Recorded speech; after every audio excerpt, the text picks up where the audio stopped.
ఓం నమ శివాయ.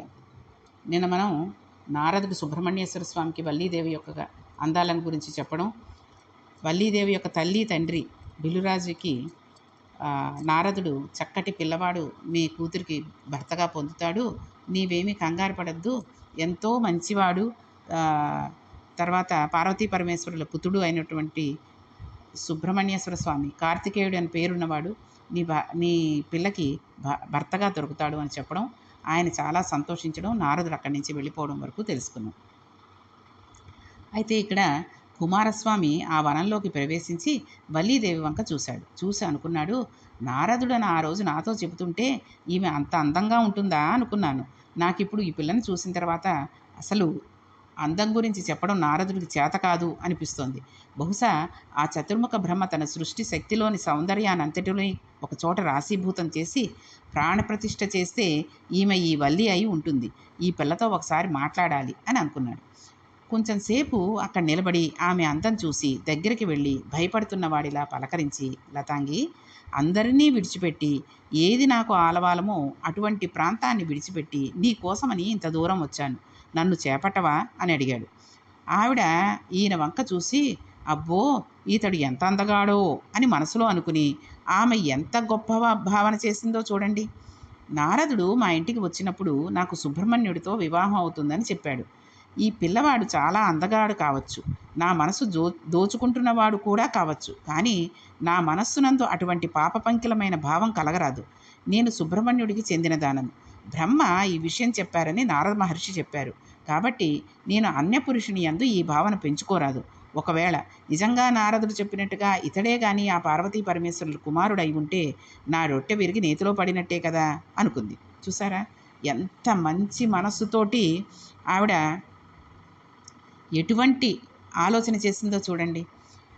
ఆవిడ అంత గొప్ప భావన చేసింది అంటే ఎంత పవిత్రురాలో చూడండి. బ్రహ్మగారు నారదుడు సుబ్రహ్మణ్యేశ్వర స్వామిని నాకు భర్తగా దొరుకుతాడు అని చెప్పాడు కాబట్టి నేను ఈ పిల్లవాడు ఎంత అందంగా ఉన్నా ఇతనిని మనసులో వేరే రకంగా ఊహించుకోకూడదు అన్న మాటకి ఆ అమ్మాయి లొంగిపోయి ఉంది. కాబట్టి అంత పవిత్రంగా ఆలోచిస్తోంది. ఆయన అడిగిన మాటకు జవాబు చెప్పింది. ఎంత మర్యాదగా మాట్లాడిందో చూడండి. నేను తల్లిదండ్రులకు కుమార్తెని, ఇంట్లో పెద్దవాళ్ళు ఉన్నారు, ఎక్కడ పడితే అక్కడ నీవు ఇలా వచ్చి మాట్లాడవచ్చా, ఇలా అడగవచ్చా? ఏదైనా అడగవలసి వస్తే మా తల్లిదండ్రులను అడగాలి. అయినా నీకు ఒక మాట చెప్పనా, చంద్రరేఖలను శిరస్సున అలంకారంగా ధరించే పార్వతీ పరమేశ్వరుల కుమారుడైన కుమారస్వామి నాకు భర్త అవుతాడని నారదుడు చెప్పాడు. అందుచేత నా మనస్సు ఆయనకు అర్పించబడింది అని చెప్పింది. అటవిక కన్య అయినా ఆమె ఎంత చక్కగా మాట్లాడిందో చూడండి. అందుకే మాట అనేది అంత గొప్ప విషయంగా చెప్పబడుతోంది. మాట్లాడడం అనేది అవతల వాళ్ళని మనస్సు నొచ్చుకోకుండా అవతల వాళ్ళు పొంగిపోయేటట్టుగా మాట్లాడగలగాలి. అంతేగాని ఇష్టం వచ్చినట్టుగా, అంటే ఇక్కడ పార్వతీదేవి పుత్రుణ్ణి చేసుకుంటాను అని చెప్పడం సంగతి కాదు. ఏ మాట అయినా సరే ఎవరిని నొప్పించక తానొప్పక అంటారు చూసారా, ఆ రకంగా మాట్లాడగలగడం నేర్చుకోవాలి. ఆమె అలా చెప్పగానే మహానుభావుడు సుబ్రహ్మణ్యుడు ఒకసారి తన నిజరూపాన్ని చూపించాడు. ఆయన నిజరూపం అంటే ఏమిటో మనం ఎక్కడికి వెతికినా సరిగ్గా దొరకదు. శంకర భగవత్పాదులు చేసిన సుబ్రహ్మణ్య భుజంగంలో సుబ్రహ్మణ్యేశ్వర స్వామిని చూశారండి. ఆయనకు సుబ్రహ్మణ్యేశ్వర స్వామి నడుము కనబడింది. ఆ నడుము ఒక్కదానిని ఆయన చాలా గొప్పగా వర్ణించారు. అందులో శంకరులు అంటారు, ఇది సుబ్రహ్మణ్య భుజంగ స్తోత్రంలో ఉంది. లసత్స్వర్ణ గేహే నృణాంకామదోహే సుమస్తోమ సంచన్న మాణిక్యమంచే సముజ్జసహస్రార్కతుల్య ప్రకాశం సదా భావయే కార్తికేయం సురేశం సువర్ణాభ దివ్యాంబరైర్భాసమానం క్వణత్కింకిణీ మేఖలా శోభమానం లసద్ధేమ పట్టేన విద్యోతమానం కటిం భావయే స్కందతే దీప్యమానం అన్నాడు. ఆయన కనబడినప్పుడు పట్టుపుట్టం కట్టుకుని దాని మీద మళ్ళీ ఒక వస్త్రం కట్టుకుని బంగారు వడ్డాణం పెట్టుకుని బాలసుబ్రహ్మణ్యుడు కనబడ్డాడు ఆయనకి. ఆయన వడ్డాణంలోంచి వస్తున్న కాంతులను శంకరాచార్యులు వారు అనుభవించారు. ఆయన ఒక గదిలో మణిపర్యంకం మీద కూర్చుని ఉంటే చుట్టూ పెట్టిన పువ్వులలోంచి వస్తున్న వాసనను శంకరాచార్యుల వారు ఆఘ్రాణించారు. అది శంకరుల భావన బలిమి. అనుభవించి స్తోత్రం చేశారు ఆయన. అటువంటి సుబ్రహ్మణ్యుడు ఆ పిల్ల ముందు సాక్షాత్కరించాడు. నీవు మనస్సులో ఎవరిని కోరుకున్నావో ఆ సుబ్రహ్మణ్యుణ్ణి నేనే అని ఎదురుగుండా నిలబడేసరికి ఆ తల్లి పొంగిపోయింది. ఒక్క మాట ఇలా మాట్లాడబోయింది. ఇంతలోనే తండ్రి గారు వచ్చి, రా పిల్ల, నిన్ను ఇంటికి తీసుకువెళ్ళాలి, చాలాసేపు ఉండిపోయావు, అన్నం తిందుకు గాని రా అని ఇంటికి తీసుకువెళ్ళిపోయాడు. ఇంటికి వెళ్ళిన తర్వాత భోజనం చేసింది. చీకటి పడిపోయింది. ఆ పిల్ల మనసులో కుందిపోయి కృషించిపోయి ఏడుస్తోంది. అయ్యో, ఎక్కడి మహానుభావుడు! అన్ని లోకాలలోనే ఉండే కన్యలందరూ ఆయనను పొందుదాం అనుకుంటున్నారు. ఆయన నన్ను పొందడానికి తానే వచ్చాడు. పంట పొలానికి వచ్చాడు. నన్ను ఆయన స్తోత్రం చేశాడు. నిన్ను నేను పొందుతాను అని అడిగాడు. అప్పుడు నేను ఒక్క మాట నోరు తెరిచి చెప్పలేదు. కనీసం కాబోయే భర్త అని నేను ఆయన పాదాలకు నమస్కారం చేయలేదు. బ్రహ్మ మా వివాహాన్ని నిర్ణయించారన్న విషయం తెలిసి కూడా నేను ఆయనను పలకరించలేదు. నా వల్ల ఎంతో అపచారం జరిగింది. ఉంటాడో వెళ్ళిపోతాడో అని బాధపడుతోంది. ఆ సమయంలో ఆవిడ చెలికత్త వచ్చి చూసింది. చెలికత్త, ఎందుకమ్మా బెంగపెట్టుకున్నావు? బెంగపెట్టుకోకు. ఒక ఆకు మీద ఉత్తరం రాసి ఇవ్వు. అందులో నీ భావాలు రాయి. ఈ కారణం వలన నేను మీకు నమస్కరించలేకపోయాను అని రాయి. నేను ఆ లేఖను పట్టుకు వెళ్ళి ఆయనకి ఇస్తాను. ఆయనన్నా ఇక్కడకు తెస్తాను, లేదా నిన్నైనా అక్కడికి తీసుకువెడతానంది. అంటే వల్లీదేవి ఇంకెక్కడ ఉంటాడు? నేను ఒక్క మాట అయినా మాట్లాడకుండా వచ్చేస్తే ఇంకా ఆయన అక్కడ ఉంటాడా అంది. అంటే చెలికత్తంది, ఇలాంటి విషయాలలో నేను చాలా పరిణితి చెందిన దానిని. కోరి వచ్చిన పురుషుడు అలాగే ఉంటాడు తప్పితే వెళ్ళిపోడు. మళ్ళీ నీవు వస్తావని ఏ సరోవరమో చెట్టో పట్టుకుని కూర్చునే ఉంటాడు. ఎలాంటి ప్రదేశాలలో ఇలాంటి వాళ్ళు కూర్చుంటారో కూడా నాకు బాగా తెలుసు. ఎక్కడ ఉంటాడో నేను చూస్తాను అని చెప్పి ఆమె వెళ్ళింది. అక్కడ సుబ్రహ్మణ్యుడు పుష్పవాటిక యందు ఒక సరోవరం ఒడ్డున కూర్చుని ఉన్నాడు. అంటే వాళ్ళు మహాపవిత్రమైన మనసులతోటి ఆ రకంగా ఇద్దరూ ఒకళ్ళనొకళ్ళు భార్యాభర్తలుగా అప్పటికే మానసికంగా ఊహించేసుకున్నారు కాబట్టి అక్కడ నుంచున్నారు. ఈ రోజుల్లో పని పాట లేకుండా తల్లిదండ్రులకు అబద్ధాలు చెప్పి వాళ్ళ మీద ఎటువంటి మనసు లేకుండా టైంపాస్ కోసం వాళ్ళు ఒకళ్ళనొకళ్ళు ప్రేమించారని అన్నట్టుగా భావించుకుంటూ ఒకళ్ళకి తెలియకుండా ఒకళ్ళు మోసం చేసుకుంటూ చెట్లమ్మట పుట్లమ్మట పార్కులమ్మట ఈ బళ్ళ మీద వాటి మీద లాంగ్ డ్రైవ్లని డేట్లని ఇష్టం వచ్చినట్టుగా వెళ్ళిపోతున్నారు. కాబట్టి ఇక్కడ సుబ్రహ్మణ్యేశ్వర స్వామి అలా కూర్చున్నాడు కాబట్టి మేము చేస్తే తప్పే ఉంది అని అనుకుని ఎవరైనా పిచ్చవాగుడు వాగితే వాళ్ళకి తెలిసేటందుకని ఇది ఈ విషయం చెప్తున్నాను నేను. కాబట్టి ఎంతో పవిత్రంగా పరమేశ్వరుడు బ్రహ్మగారే నిర్ణయించాడు కాబట్టి వాళ్ళ మనసులు అలా ఒకటైపోయాయి కాబట్టి అక్కడ ఆయన ఆవిడ కోసం ఎదురు చూస్తున్నాడు. అయ్యో, ఆయన అక్కడ ఉంటాడో ఉండడో అని బాధపడుతున్న వల్లీదేవికి చెలికత్త నచ్చచెప్పి అక్కడికి సుబ్రహ్మణ్యేశ్వర స్వామి ఉన్న చోటకి వెళ్ళింది. అక్కడ సుబ్రహ్మణ్యుడు ఒక పుష్పవాటికి యందు ఒక సరోవరంలో ఒడ్డున కూర్చుని ఉన్నాడు. చెలికత్త సుబ్రహ్మణ్యు దగ్గరికి వెళ్ళి ఈ పత్రం మీద రాసిన శ్లోకాన్ని చూపించింది. ఆయన ఆ శ్లోకాన్ని చదివి అన్నారు, అయ్యో, ఇంత కుందిపోతోందా, నేను మళ్ళీ కనపడుతుందని ఇక్కడ కూర్చున్నాను. అయితే ఇప్పుడే వల్లీదేవి దగ్గరికి వెడదాం అన్నాడు. అప్పుడు చెలికత్త, అలా వద్దు, మీరు రాకండి, బాగుండదు, నేను వెళ్ళి పిల్లని తీసుకొస్తాను అని చెప్పి ఇంటికి వెళ్ళి వల్లిని తీసుకొచ్చింది. వల్లి సుబ్రహ్మణ్యులు ఇద్దరూ ఆ సరోవరం ఒడ్డున మనసారా మాట్లాడుకుంటూ కూర్చున్నారు. ఈలోగా తెల్లవారిపోయింది. పిల్ల ఇంట్లో కనబడలేదు. అందరూ కలిసి పిల్ల ఎక్కడ ఉందని వెతుకుతూ వచ్చారు. అక్కడ సరోవరం ఒడ్డున ఇద్దరూ చక్కగా మాట్లాడుకుంటూ కనబడ్డారు. భిల్లనాయకుడికి ఆ యువకుడు సుబ్రహ్మణ్యుడని తెలియదు కదా. అప్పుడు సుబ్రహ్మణ్యుడు కూడా ఒక వేటగాని వేషంలో ఉన్నాడు. ఓరి తొంటరి, రాత్రంతా సరోవరం దగ్గర కూర్చుని నా కూతురితో మాట్లాడావా? నా కూతురంటే ఎవరనుకుంటున్నావు? ఆమె సుబ్రహ్మణ్యుడికి కాబోయే భార్య. ఎంత పని చేశావు అని తన పరివారంతో ఆయన మీద బాణాలు ప్రయోగించాడు.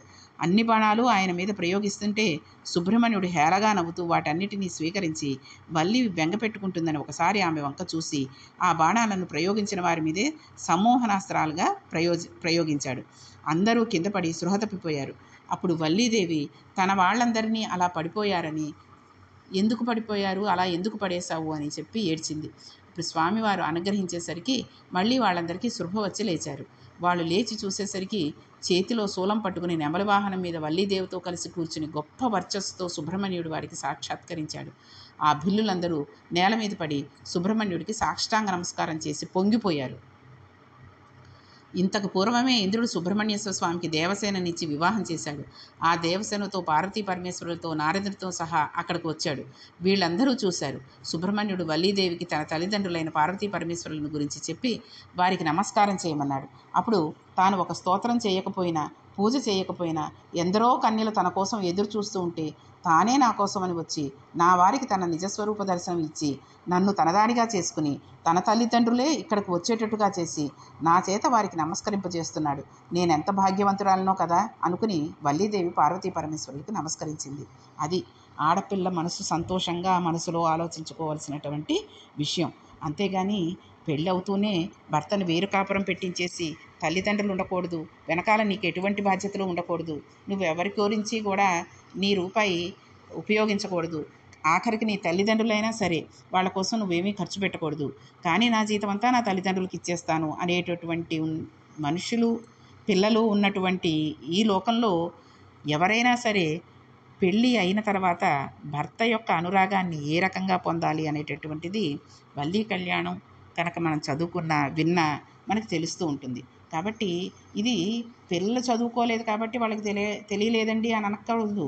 మనం పెద్దవాళ్ళంగా మనం చదువుతున్నాం, మనం వింటున్నాం. కాబట్టి మనం పిల్లలకి చెప్పాలి భర్తని ఏ రకంగా మనం అనుగమించాలి, తల్లిదండ్రులు ఆ పిల్లాడి యొక్క తల్లిదండ్రులను ఏ రకంగా చూసుకోవాలి. ఇప్పుడు పాదపూజలు చేసే ఎక్కర్లేదండి. ఈ రోజును బట్టి మాట అనకుండా విసుక్కోకుండా వాళ్ళు ఏదో మాట చెప్తూ ఉంటారు. ఎందుకంటే పెళ్ళి అనేది ఎలా ఉంటుందంటేనండి, ఆ అబ్బాయి ఎవరో తెలీదు, ఈ అమ్మాయి ఎవరో తెలీదు. ఇన్నాళ్ళు తల్లిదండ్రుల ప్రేమతోటి ఒక 20 ఏళ్ళు 25 ఏళ్ళు పెరిగింది ఈ పిల్ల.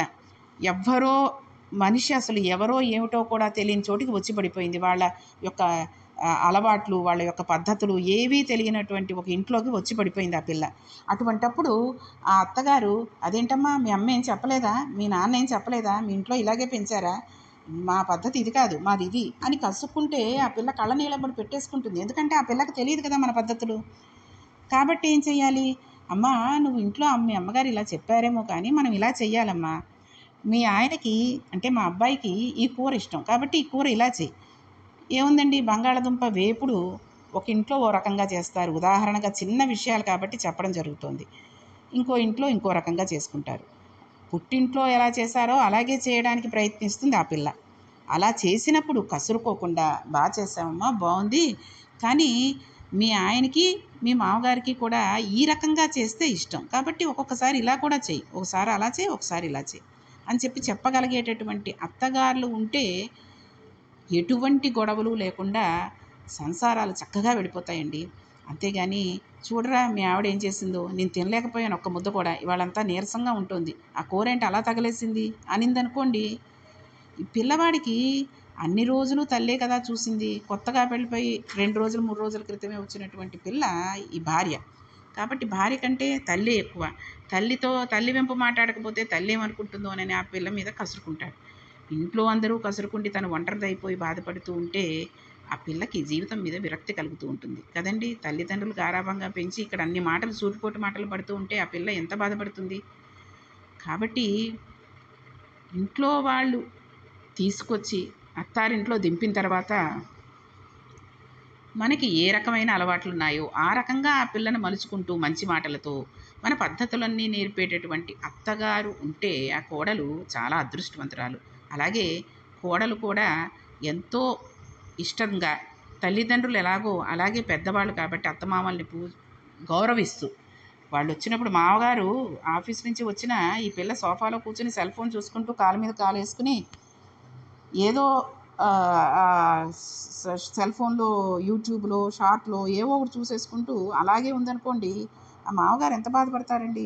కాబట్టి వచ్చిన తర్వాత ఆ సెల్ ఫోన్ చూస్తూనే ఉందనుకోండి, పక్కన పెట్టేసి తలుపు తీసి కాస్త మంచినీళ్ళు తీసుకెళ్ళి మామగారికి ఇచ్చి, ఆ ఆఫీస్ నుంచి వస్తూ ఏ బ్యాగో హెల్మెట్టో ఏవో తీసుకొస్తాడు, అవి తీసుకుని ఆ పక్క గదిలోనో ఎక్కడ పెట్టాలో అక్కడ పెట్టేసి మంచినీళ్ళు ఇచ్చి అప్పుడు ఆనందంగా ఉంటుంది. ఎవరికి, అత్తగారికి మామగారికి కూడా. చక్కగా అలా ఉంటే ఎంతో సాయంగా ఉంటుంది. అత్తగారింట్లో వంటింట్లో కూర్చొని వంట చేసేస్తూ సతమతమైపోతూ ఉంటే ఈ పిల్ల ఫోన్లో పుట్టింటికి ఫోన్ చేసి మాట్లాడుతూ ఉందనుకోండి, ఇంకా పెళ్ళైన తర్వాత అత్తగారికి సాయం ఏముంది, మామగారికి సాయం ఏముంది, ఏమీ లేదు కదా. అలాగే కాకుండా వంటింట్లోకి వెళ్ళి కాస్త ఆవిడ కూరలు తరుగుతూ ఉంటే ఆ కూరలు తొక్క తీసేసేయడము, ఇవ్వడము, ముక్కలు చేసి ఇవ్వడము, ఎలా చేయాలో తెలుసుకుని రేపటి నుంచి నేను కూడా చేస్తాను అత్తయ్య గారు, నాకు నేర్పండి అని అడగడము, ఇలాంటివి చేస్తూ ఉండాలి. కాబట్టి వల్లీదేవి తన తల్లిదండ్రుల దగ్గరికి పార్వతీ పరమేశ్వరులైనటువంటి సుబ్రహ్మణ్యేశ్వర స్వామి తల్లిదండ్రులని తీసుకొచ్చి తనని పెళ్లి చేసుకున్నందుకు ఎంతో పొంగిపోయి నేను ఎంత భాగ్యవంతురాలను అనుకుంది. ప్రతి ఆడపిల్ల అలా అనుకునేటట్టుగా అత్తారింట్లోనూ అత్తగారు, మామగారు, ఆ పెళ్లి చేసుకున్నటువంటి భర్త అందరూ కూడా సంతోషించేటట్టుగా ఆ పిల్ల సంతోషించేటట్టుగా అందరూ ప్రవర్తించాలి. అలాగే అత్తగారు, మామగారు, భర్త సంతోషించి ఇంత చక్కటి పిల్లని మనం తెచ్చుకున్నాం, ఈ పిల్లని కన్నా తల్లిదండ్రులు ఎంత పుణ్యాత్ములో, మనం ఎంత అదృష్టవంతులమో అనుకునేటట్టుగా ఆ పిల్ల వీళ్ళ దగ్గర ప్రవర్తిస్తూ ఉండాలి. ఇలా అనుకుని పార్వతీదేవికి, పరమేశ్వరుడికి వల్లీదేవి నమస్కరించింది. అప్పుడు సంతోషంగా పార్వతీ పరమేశ్వరులతో దేవసేనతో కలిసి ఏ అరమరికలు లేకుండా ఆనాటి నుంచి ఈనాటి వరకు భక్తుల కోరికలు అనుగ్రహించడానికి సుబ్రహ్మణ్యేశ్వర స్వామి వారు తిరుత్తరణి యందు వెలసి ఉన్నారు. ఇదే విషయాన్ని తిరుచెందూరులో శంకరాచార్యులు వారు మాట్లాడుతూ వల్లీ కళ్యాణం వింటే ఏమవుతుందో కూడా చెప్పారు. ఇది భుజంగంలోనే చెప్పారు ఆయన. కాబట్టి వల్లీ కళ్యాణం విన్నందువల్ల, చదివినందువల్ల ఏం జరుగుతుంది అనే విషయాన్ని మనకి శ్లోక రూపంలో శంకరాచార్యులు వారు చెప్పారు. పులిందేశ కన్యా ఘనాభోగతుంగ స్తనాలింగనాసక్త కాశ్మీర రాగం నమస్యామ్యహం తారకారే తవోరహ స్వభక్తావనే సర్వదా సానురాగం. వల్లీదేవి ఎటువంటిది? ఎర్రటిది. వక్షస్థలం నందు కుంకుమ అలుదుకుని ఉంది. తెల్లగా ఉండే సుబ్రహ్మణ్యుడు ఎర్రగా ఉండే వల్లిని ఆలింగనం చేసుకున్నప్పుడు ఎర్రని కుంకుమ ఎర్రటి వక్షస్థలం మీద నుంచి భర్త హత్తుకున్నప్పుడు బుగ్గలలో పుట్టిన అనురాగ కాంతులతో కలిసి ఒక కొత్త చక్కటి ఎర్రటి కాంతి పుట్టింది. ఈ కాంతి సుబ్రహ్మణ్యుడి గుండె మీద పరుచుకుని తెల్లటి సుబ్రహ్మణ్యుడి గుండె ఎర్రగా మారితే ఎంతటి అమాయకులైనా తనవారుగా చేసుకోగలిగిన దయార్థ హృదయుడైన సుబ్రహ్మణ్యుడని ఆ వల్లిని ఆలింగనం చేసుకున్న సుబ్రహ్మణ్య స్వరూపం నందు ఆయన వక్షస్థలం నందు వేసిన కాంతులు మనకి చెప్తూ ఉంటాయి. అటువంటి వల్లీ సుబ్రహ్మణ్యునికి నా నమస్కారాలు అని శంకరాచార్య వారు పరవశించిపోతున్నారు. ఈ విధంగా సుబ్రహ్మణ్యుని భార్యలలో ఒకరు దేవసాన, రెండవ వారు వల్లీదేవి. ఆయన భక్తికి రెండు వైపులా లొంగిపోయేవాడే. దేవసేనని ఇంద్రుడు తెచ్చి వివాహం చేశాడు. వల్లీదేవిని సుబ్రహ్మణ్యుడే వచ్చి చేసుకున్నాడు. ఎంత అధికారం ఉన్నవాడో, ఎంత జ్ఞానం ఉన్నవాడో, ఎంత సౌందర్యవతుడో అంత కారుణ్యం ఉన్నవాడు సుబ్రహ్మణ్యుడు. ఇది పార్వతీ పరమేశ్వరుల సమాగమ ఫలితం. సుబ్రహ్మణ్యుని పూజిస్తే మన పాపాలన్నీ దగ్ధమైపోతాయి, వంశాభివృద్ధి జరుగుతుంది, అనారోగ్యం పోతుంది. కాబట్టి మనం చక్కగా ఈ వల్లీ సుబ్రహ్మణ్యేశ్వర స్వామి యొక్క కళ్యాణం గురించి వినిన ముఖ్యంగా సుబ్రహ్మణ్య షష్ఠి రోజు కనుక ఈ కథను ఒకసారి మనం అందరం చదువుకొని విని లేకపోతే స్ఫురణకు తెచ్చుకొని ఎంతో పుణ్యాన్ని సంపాదించుకోవచ్చు, మన వంశాన్ని అభివృద్ధి చేసుకోవచ్చు. కాబట్టి ఎప్పుడూ కూడా సుబ్రహ్మణ్యేశ్వర స్వామిని ఎంతో శ్రద్ధతో భక్తితో పూజ చేస్తే ఆయన మన యందు ఎంతో కరుణ చూపిస్తాడు. కాబట్టి తప్పకుండా అందరూ వల్లీ దేవసేన సమేత శ్రీ సుబ్రహ్మణ్యేశ్వర స్వామి నమో నమః అనుకుని చక్కగా ఆయన పూజ చేసుకోండి, వంశాన్ని అభివృద్ధి చేసుకోండి, పాపాలను పోగొట్టుకోండి. అందరం పోగొట్టుకుందాం, మీరే అని కాదు. నాకు కూడా సుబ్రహ్మణ్యేశ్వర స్వామిని పూజించుకుని వంశాన్ని నిలబెట్టుకుని పాపాలు పోగొట్టుకోవాలని ఉంటుంది కదండి. మనందరం కూడా చక్కగా పరమేశ్వరుడి దయతోటి సుబ్రహ్మణ్యేశ్వర స్వామిని పూజ చేసుకుని రేపు మనం శివపురాణ అంతర్గతంగా గంగావతారణం గురించి తెలుసుకుందాం. మనం రామాయణంలో విశ్వామిత్రుడు రామచంద్రమూర్తికి చెప్పినటువంటి గంగావతారణం విన్నాం. అయితే శివమహాపురాణం అంతర్గతంగా కూడా గంగావతరణం తెలుసుకుని మనం పవిత్రులం అవుతాం. ఓం నమః పార్వతీపతి హర హర మహాదేవ శంభో శంకర.